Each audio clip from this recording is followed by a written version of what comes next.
कक्षा 12 physics class में आज हम लोग काफी इंपॉर्टेंट टॉपिक वैद्युत द्विध्रुव की निरक्षीय स्थिति में वैद्युत क्षेत्र की तीव्रता का हम लोग व्यंजक स्थापित करेंगे, सूत्र स्थापित करेंगे। इसके पहले वीडियो में हमने क्या किया था, जो हमारा इलेक्ट्रिक डाइपोल था उसकी एक्सिस पर, एक्सियल वाली एक्सिस पर हमारा, जैसे मान समझ लीजिए कि हमारा वैद्युत द्विध्रुव है, ठीक है। आपको पता होना चाहिए एक माइनस होता है, एक प्लस चार्ज होता है, ये दोनों एक दूसरे से थोड़ी दूरी पर स्थापित होते हैं, रखे होते हैं। तो इस संरचना का नाम होता है वैद्युत द्विध्रुव। तो चाहे एक चार्ज हो, चाहे 2 3 4 5 चार्ज हो, या चार्ज का समूह हो, सेट हो, वे क्या करते हैं, अपने चारों तरफ इलेक्ट्रिक फील्ड जनरेट करते हैं। क्या उत्पन्न करते हैं? वैद्युत क्षेत्र उत्पन्न करेंगे चारों तरफ। तो कहीं कमजोर वैद्युत क्षेत्र होगा, कहीं क्या होगा, स्ट्रांग होगा।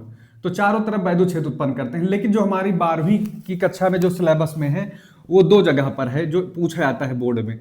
एक ये होता है कि मान लीजिए हमारा इलेक्ट्रिक डाइपोल है, तो इसी की अक्ष पर थोड़ी दूर पर जाके या कितनी भी दूर पे जाके इससे, इसके मिड पॉइंट से कुछ दूरी पर, यानी मान लीजिए r दूरी पर हमको वैद्युत क्षेत्र की तीव्रता यहां इस इलेक्ट्रिक डाइपोल की वजह से कितनी होगी, या तो इसका फार्मूला स्थापित करना, या तो इसका निगमन करना, इस सूत्र का हमें डेरिवेशन करना, या फिर दूसरा जो हमारा केस है, ये पहला केस है याद रखिएगा। दूसरा केस क्या होता है, इसके मध्य बिंदु से अक्ष पर नहीं, निरक्ष पर, यानी कि इसके परपेंडिकुलर, ये परपेंडिकुलर, चाहे नीचे चाहे ऊपर। तो ज्यादातर तो चित्र बनाने में ऊपर ही ठीक रहता है, नीचे कम सही रहता है। तो इसलिए इसकी निरक्ष पर, यानी इसके मिड पॉइंट से कुछ दूरी, जैसे यहाँ पे स्मॉल आर दूरी था अक्ष पर, और निरक्ष पर भी स्मॉल आर दूरी पर एक बिंदु पी ले लेते हैं। तो यहाँ पता करते हैं कि इस चार्ज की वजह से, यानी इलेक्ट्रिक डाइपोल, यानी जिसमें दो चार्ज हैं विपरीत आवेश के, विपरीत नेचर के, वे कितना यहाँ पे इलेक्ट्रिक फील्ड जनरेट करेंगे, इलेक्ट्रिक फील्ड कितनी होगी, स्ट्रॉन्ग, या वैल्यू क्या होगी उस इलेक्ट्रिक फील्ड की, या डायरेक्शन क्या होगी। तो हम इसी का स्टडी करेंगे इस वीडियो में। तो काम शुरू करते हैं। इसके लिए अच्छा सा एक चित्र बनाते हैं, फिर उसको समझते हैं कि इसका इलेक्ट्रिक फील्ड हम लोग दोनों चार्जों की वजह से कैसे निकालें, ठीक है। तो इसके लिए क्या करेंगे, एक हम पिक बना रहे हैं, चित्र बना रहे हैं। ये मेरा हो गया मान लीजिए इलेक्ट्रिक डाइपोल। वैसे इलेक्ट्रिक डाइपोल बहुत छोटे होते हैं, स्मॉल, माइक्रो mm या मिली mm, बहुत ही, जैसे आप NaCl का एक मॉलिक्यूल देखते हो तो सोडियम पॉजिटिव होता है, क्लोरीन निगेटिव होता है। तो ये एक दूसरे से, इनके बीच की जो आणविक दूरी होती है, तो वही होता है कि एक पॉजिटिव चार्ज हो, एक निगेटिव चार्ज हो, और दोनों के बीच की दूरी कुछ न कुछ हो। तो ये संरचना जो है एक तरह से ये भी इलेक्ट्रिक डाइपोल का उदाहरण है। ये भी हमारा क्या है, वैद्युत द्विध्रुव का ही उदाहरण है, ठीक है। तो इसको मैं जूम करके यहाँ पे चित्र बनाता हूँ, तो यह बड़ा करके, मतलब एक तरह से दिखाई पड़े। तो मान लीजिए यहाँ पे माइनस क्यू चार्ज है, यहाँ पे क्या है, प्लस क्यू चार्ज है, ठीक है। और यहाँ पे मान लीजिए इसका मिड पॉइंट है, और सुविधा के लिए हमने क्या किया है, इनके बीच की दूरी 2L ली है, 2L ली है। तो पूरी फुल डिस्टेंस 2L है, तो ध्यान रखना आधी आधी दूरी कितनी हो जाएगी। मान लीजिए हमारा O पॉइंट है, इलेक्ट्रिक डाइपोल में ये वाला निगेटिव चार्ज A पर है, और पॉजिटिव चार्ज कहाँ पर है, B पर है, और मिड पॉइंट कहाँ पर है, O पर है। ध्यान दीजिए, अब O से क्या करना है, एक परपेंडिकुलर ऐसे जाएगा हमारा, जो इस अक्ष के क्या होगा, लंबवत होगा। तो हम इस O से जाने वाली एक लाइन खींचेंगे, ठीक है ना, इमेजिनरी। और उसके बाद में यहाँ कहीं मान लीजिए कि हमको इलेक्ट्रिक फील्ड इन दोनों चार्ज की वजह से P पॉइंट पर निकालनी है, P पॉइंट पर निकालनी है।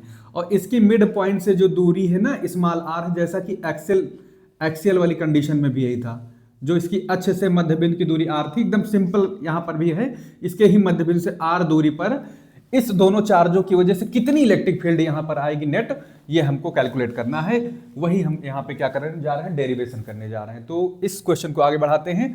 सिंपल सी बात है। अब कैसे करेंगे, आपको पता है कि जो इलेक्ट्रिक फील्ड होती है कैसे निकलती है, 1/4 पाई एप्सिलॉन नॉट और Q/r²।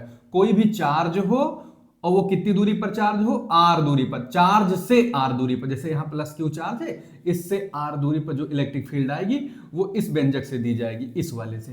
तो Q की वजह से r दूरी पर जो यहाँ पे इलेक्ट्रिक फील्ड होगी, इस वजह से तो ये दूरी जो है मायने रखती है, ठीक है ना। तो हमारी जो है दोनों चार्ज से दूरी निकालेंगे। एक प्लस Q चार्ज से इसकी दूरी कितनी बनेगी, तो माइनस Q से इसकी दूरी कितनी बनेगी, P पॉइंट की, यहाँ से थोड़ी ना निकालेंगे। तो यहाँ से निकालते हैं, ये दूरी मायने रखेगी हमारे लिए। ये दूरी, इसको मैं ऐसे बढ़ाता हूँ, देखिए यहाँ पे पी कट कर रहा है ये दूरी। और चूंकि ये मिड पॉइंट है, समझिए इसको खूब। इसका डायग्राम जिसको समझ में आ गया, समझ लीजिए कि उसको एकदम कॉन्सेप्ट क्लियर हो जाएगा। मैं आज इसी पूरे के पूरे एकदम कॉन्सेप्ट को क्लियर करने वाला हूँ, कोई इसमें दुविधा ना रहे। तो देखिए जब मैं ये इस तरह से ट्राइंगल जनरेट कर रहा हूं तो प्लस क्यू से पी की दूरी पता लग गई है और ए से लेकर माइनस क्यू की दूरी जो है पी से ये वाली होगी लाइन है, दो लोन लाइन है, ये प्लस क्यू से दूरी है यानी बीपी दूरी हो जाएगी इस चार्ज से, एक एपी हो जाएगी। अब समझिए इसको, क्या आप जान रहे हैं ये दोनों दूरियां बराबर होंगी कि नहीं होंगी? अगर इसको देखें तो हमारा दोनों ट्राइंगल क्या है, इनमें दोनों ट्राइंगल में क्या पाया जा रहा है? सर्वांग समता पाई जा रही, कांग्रुएंसी पाई रही। तो इस वजह से दोनों ट्राइंगल समरूप क्यों होंगे मैं बता रहा हूं। इसमें भी एक कोण 90 अंश का है, ध्यान दीजिए, और इसमें भी देखिए ये इस ट्राइंगल में भी एक कोण 90 अंश का, इधर भी एक 90 अंश का है, तो दोनों 90-90 के हैं। एक बात ये हो गई, और दोनों की ये जो वाली दूरी देखो, ये वाली दूरी सेम टू सेम है, तो इसमें क्या रहा है, और साइड दोनों की कॉमन है, ये परपेंडिकुलर दोनों का कॉमन है, यानी ओपी इस ट्राइंगल का भी साइड है, ओपी इस ट्राइंगल का भी साइड है, और एओ जितना है उतना इस ट्राइंगल में ओ बी है, और एक 90 हो गया, तो क्या आ गया? Side angle side similar, sorry सर्वांग समता लग रही, कांग्रुएंसी लग रही है। इसका मतलब सारे कोण बराबर होंगे, सारी भुजाएं आपस में, मतलब कि जो ऐसे करेंगे तो ये एक दूसरे को ट्राइंगल क्या करेंगे? ओवरलैप। तो जो जितना हिस्सा इधर है, जो डायमेंशन इधर है, वही डायमेंशन इधर है। इतनी बात समझ में आई। इसके बाद में हम लोग क्या कर रहे हैं, देखिए यहां पर, अगर मैं मान लूं कि ये कोई ना कोई एंगल है थीटा, तो पक्का है इसका भी एंगल थीटा होगा क्योंकि ये सर्वांग सम है। क्लियर? अगर मैं मान लूं कि ये एंगल कितना है, थीटा है इस साइड का, तो ये भी हमारा थीटा हो जाएगा। क्लियर? इतनी बात समझ में आई। अब करना क्या है, यहां पर देखिए, अब जो महत्वपूर्ण बात बताने जा रहा हूं उसको सोचिए। प्लस क्यू की वजह से जो इलेक्ट्रिक फील्ड होती है कैसे होती है? आउटवर्ड होती है, याद रखना। और माइनस क्यू की वजह से जो इलेक्ट्रिक फील्ड होती है वो इनवर्ड होती है, ऐसे अंदर की तरफ। ये कॉन्सेप्ट यहां पे लगाओ, ये कॉन्सेप्ट यहां पे लगाओ। तो प्लस क्यू है ना, तो प्लस क्यू से ऐसे बल रेखाएं निकलेंगी, ऐसे सामने की ओर ऐसे चली जाएंगी। तो जरा इसको आगे की ओर बढ़ाओगे, इसी लाइन को ऐसे करके, ध्यान दो, तो ये हमारी इलेक्ट्रिक फील्ड होगी, किसकी वजह से होगी? किसकी वजह से होगी? बी पर उपस्थित, यानी ईबी है ये इलेक्ट्रिक फील्ड, ईबी की डायरेक्शन ऐसे सीधा ऊपर को। जबकि क्यू की वजह से जो इलेक्ट्रिक फील्ड होगी यहां पी पर, ये क्या होगी? क्या होगी पता है? ये इनवर्ड होगी। कैसी होगी? इनवर्ड, मतलब इधर को होगी, ये अंदर की तरफ आती हुई रहेगी, यहां माइनस क्यू की तरफ। तो मैं इसको थोड़ा सा यहां पर आके बना लेने में कोई हर्जा नहीं है कि ये मेरा कौन होगा? ई ए होगा, ई ए होगा यहां पर, इसकी वजह से पी पॉइंट पर एक ऊपर को जाएगा इलेक्ट्रिक फील्ड, एक पी पॉइंट पर एक नीचे की ओर आती हुई हमको प्रतीत होगी, पता लगेगी। ठीक है? अब चलिए थोड़ा एक चीज और जान लीजिए। इसी ए बी के पैरेलल एक लाइन यहां पे हम पी पर एक इमेजिनरी खींच सकते हैं, ऐसे लाइन खींच लीजिए। लाइन खींचने के बाद आपको पता है, जब दो समांतर रेखाओं को तिरछी रेखा ऐसे काटती है तो कौन से कोण बराबर होते हैं? जितना ये होता है उतना ये होता है ना, आपको पता है ये एंगल सेम टू सेम होते हैं। अगर ये 30 है तो ये भी 30, ये 45 है तो ये भी 45, तो ये थीटा है तो भाई ना, तो ये वाला हिस्सा भी मेरा क्या हो जाएगा? थीटा हो जाएगा। कितना हो जाएगा? थीटा हो जाएगा। ओके? अब और आगे बढ़िए, एक चीज और भी जानते हो आप, दो समांतर रेखाओं को तिरछी रेखा काटती है तो ये भी एंगल बराबर होते हैं, करस्पॉन्डिंग एंगल। ठीक? अगर ये थीटा है तो ये भी थीटा। तो आइए इसको देखिए जरा, ये वाला, ये ज्योमेट्री लग रही, कायदे की ज्योमेट्री लग रही है, और वेक्टर, दो चीज लगेगा बस इसमें, ज्योमेट्री यानी चाहिए वेक्टर। ये देखो, ये तो ये जो गई है लाइन, ये समांतर रेखाएं हैं दोनों, इसको तिरछी रेखा काट रही है, तो कौन सा एंगल सेम होंगे? ये थीटा, तो ये भी हमारा हिस्सा, ये वाला हिस्सा हमारा थीटा हो जाएगा। इतनी बात समझ में आई? इतनी बात समझ में आई? तो समझ लीजिए, अगर आपने इतनी ज्योमेट्री समझ रखी है तो इतना तो आप चित्र बना ही लोगे। अब तो चित्र बन चुका है, अब आपको वेक्टर रिजोल्यूशन आना चाहिए, वेक्टर का वियोजन आना चाहिए। अब ये समझिए कि याद रखना, जैसे मान लीजिए हॉरिजॉन्टल लाइन है, और इस हॉरिजॉन्टल लाइन से कोई एक वेक्टर हो, यहां पर मान लीजिए ई वेक्टर है यहां पर, और ये हमारा एंगल कितना है? थीटा है।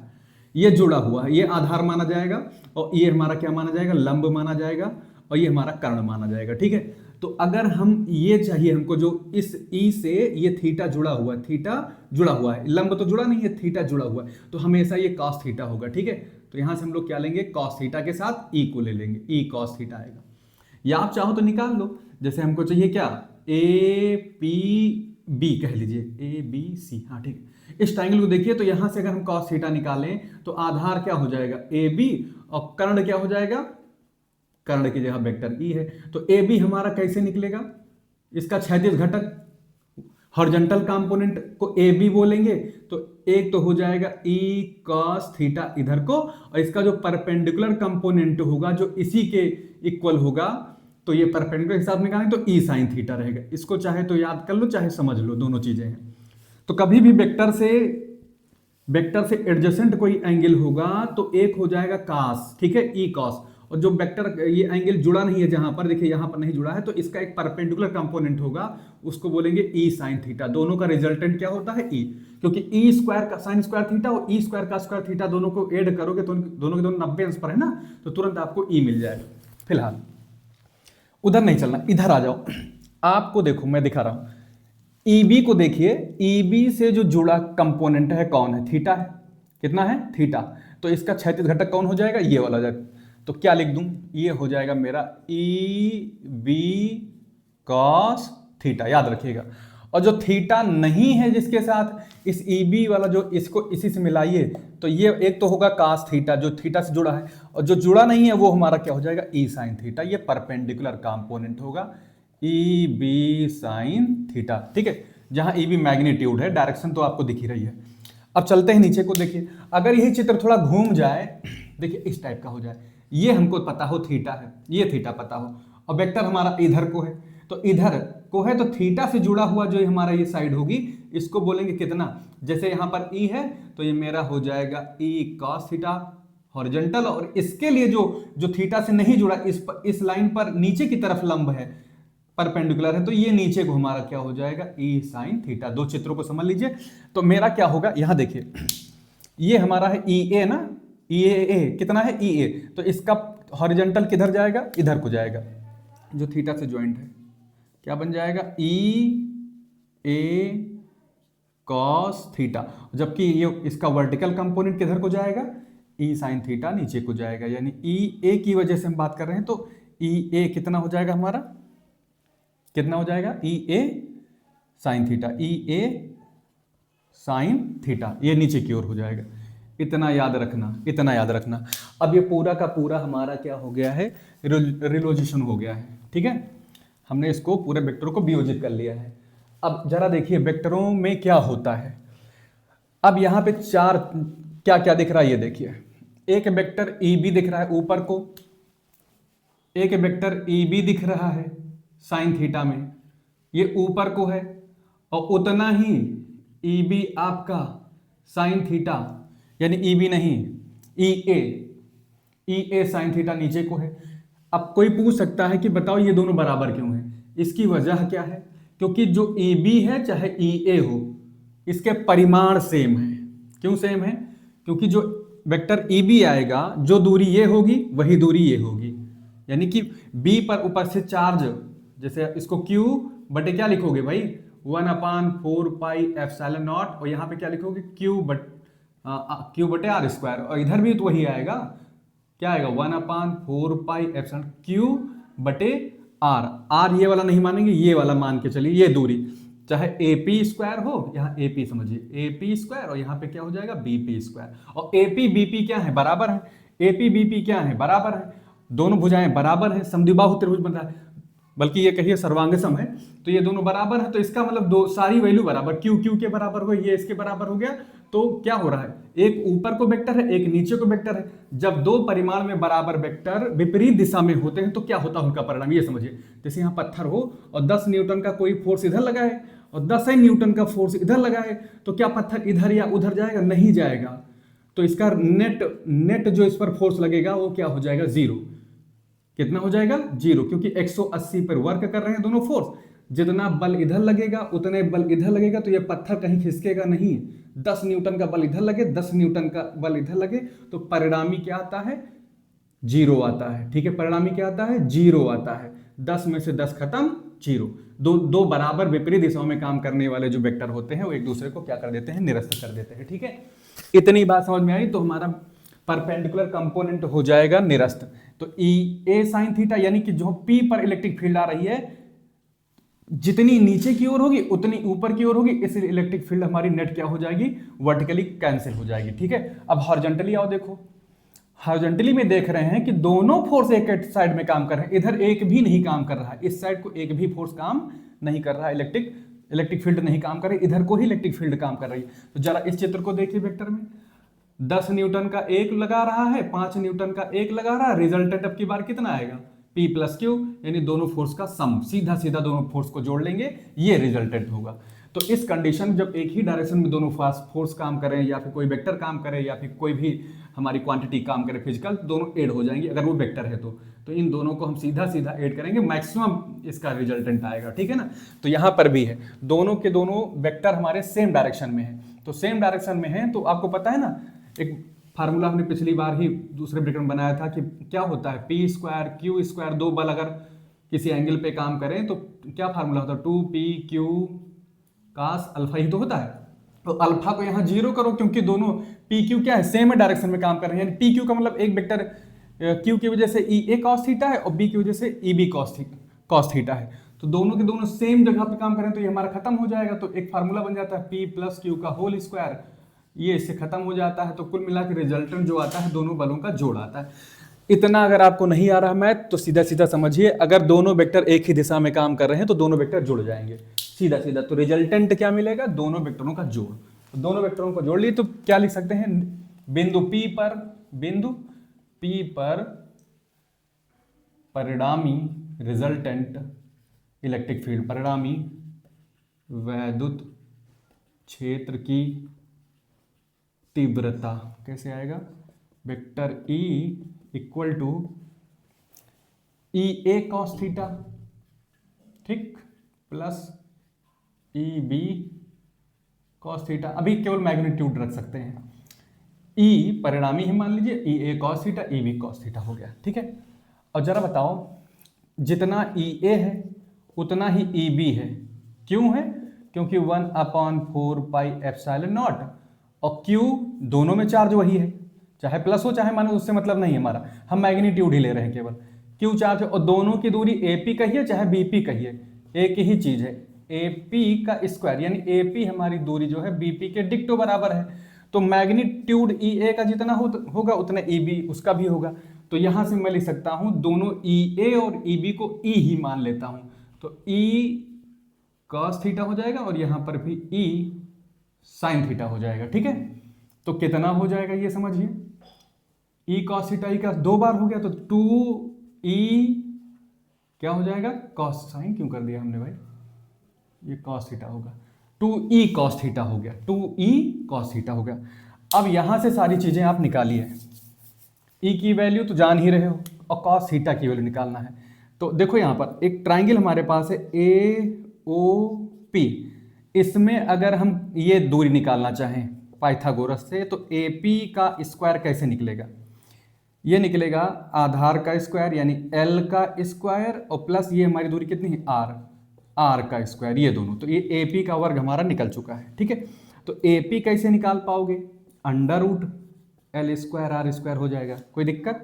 और जितना AP है ना उतने BP है, जितना AP है उतना ही क्या है, BP भी है, उतना ही BP भी है, जितना AP है उतने BP है। तो इसकी वजह से क्या होगा, यहां पर देखते हैं हम लोग, अगर आपको पिक में ना दिखाई पड़ा हो तो EB cos थीटा मैं थोड़ा सा पहले लिख देता हूं, EB cos थीटा, ठीक है। तो जरा वैल्यू पुट करिए, यहां से वैल्यू पुट करिए, 2 हो गया 1/4 पाई एप्सिलॉन नॉट और Q बटे कितना लिख दूं, R स्क्वायर। तो भाई जो हमारा AP है ना वही BP है और यही हमारा क्या है, R है, ठीक है ना। तो हमको क्या करना है, Q बटे R स्क्वायर लिखना है, और R हमारा, R का मतलब यहाँ पे डिस्टेंस, कहाँ से, दोनों चार्जों से दूरी, ठीक है, इधर की या इधर की। तो बताइए जरा क्या लिख दूं, AP का वर्ग, AP का स्क्वायर, ठीक है, इनटू cos थीटा का निकालोगे यहाँ से तो cos थीटा कितना निकलेगा, आधार L बटे आपका कर्ण कौन हो जाएगा, AP, कर्ण कौन हो जाएगा, AP। तो यहाँ पर L के नीचे क्या हो जाएगा, AP, कितना हो जाएगा, जरा इसको सॉल्व कराइए, कितना आएगा वेक्टर, 2 × 1/4 पाई एप्सिलॉन नॉट, और ये Q हो गया, ये L हो गया, अपॉन में आइए AP कितना हो जाएगा, AP का क्यूब, ठीक है। और देखिए यहाँ पर 1/4 पाई एप्सिलॉन नॉट तो आपने लिखा ही लिखा, और 2QL इकट्ठा कर लो, 2QL इकट्ठा कर लो, और ये AP का क्यूब है और AP हमारा ये है, देखिए ये अंडर रूट इतना, तो ये कितना हो जाएगा हमारा सॉल्व करिए जरा। AP हो जाएगा L² प्लस R² की पावर 3/2। क्यों हो जाएगा मैं यहां दिखा रहा हूं। भाई हमारा AP कितना है, AP है √L² प्लस R²। तो अंडर रूट को मैं क्या लिख सकता हूं बताओ, L² लिख सकता हूं कि पावर में क्या 1/2, ठीक है ना। जब हम इसका होल क्यूब करेंगे दोनों साइड तो क्या हो जाएगा, L² की पावर 1/2 पहले से ही, और इस पर पावर चढ़ जाएगी कितनी 3, तो कुल मिला के ये कितना हो जाएगा L² की पावर 3/2 हो जाएगा, ठीक है। अब यहाँ दो बातें समझिए, एक तो 2QL क्या होता है, आवेश गुणे बीच की दूरी, आवेश दोनों आवेशों के बीच की दूरी और इनटू एक कोई चार्ज, ये तो बनता है डाइपोल, क्या बनता है मोमेंट, ठीक है ना, वैद्युत द्विध्रुव आघूर्ण बन जाता है। तो ये तो हमारा द्विध्रुव आघूर्ण बन जाएगा। लेकिन यहाँ देखिए अच्छे से देखिए यहाँ पर, क्योंकि जो दूरी होती है डाइपोल की, दोनों चार्जों के बीच की दूरी -q प्लस q, ये बहुत थोड़ी होती है, माइक्रो में होती है, जबकि ये वाली जो दूरी r है ना बहुत बड़ी होती है। तो बहुत बड़ी दूरी है और ये बहुत छोटी है, तो L आपका क्या हो जाएगा, L जो है R की तुलना में ना के बराबर होगा। यानी जो L की दूरी है ये इतनी कम होगी, जैसे मान लीजिए L इतना है, मतलब कि बहुत कम मिलीमीटर में है, जबकि वो कम से कम 10 मीटर 50 मीटर इस तरह से बहुत दूर है। जैसे कोई दूरी इतनी हो और ये यहाँ से इतनी दूरी हो, यहाँ से लेकर यहाँ तक की, और ये दूरी हमारी नेग्लेक्टेबल मानी जाएगी, ठीक है, तो ना के बराबर है। तो हम क्या कर देंगे, L हमारा जो है 0 टेंड्स हो जाएगा, L को हम मान लेंगे कि 0 है, किसकी तुलना में, R की तुलना में। तो हमारा जो R है ना दरअसल बहुत बड़ा है L से, ठीक है ना, इसलिए हम क्या करेंगे L को 0 बना लेंगे। तो L को जैसे ही 0 बनाओगे तो आपका क्या बनेगा यहाँ पर R², ठीक है, क्या बनेगा R² बनेगा। तो उसके बाद में क्या करना है, इलेक्ट्रिक फील्ड की वैल्यू क्या आ जाएगी यहाँ पर 1/4 पाई ε0 और P हो जाएगा। और यहाँ देखिए आपका L 0 बन रहा है, ये 0 हो गया है, तो यहाँ R² की पावर 3/2 है, कितना है R² की पावर में 3/2, क्योंकि ये तो हट गया, तो R² का जो स्क्वायर है यानी 2 है ना, ये इसके 3/2 से कैंसिल हो जाएगा, ये 2 खत्म। तो क्या मिलना है R³ मिलना है, यही इलेक्ट्रिक फील्ड होगी, यही इलेक्ट्रिक फील्ड होगी एक्सियल लाइन पर, अक्ष पर।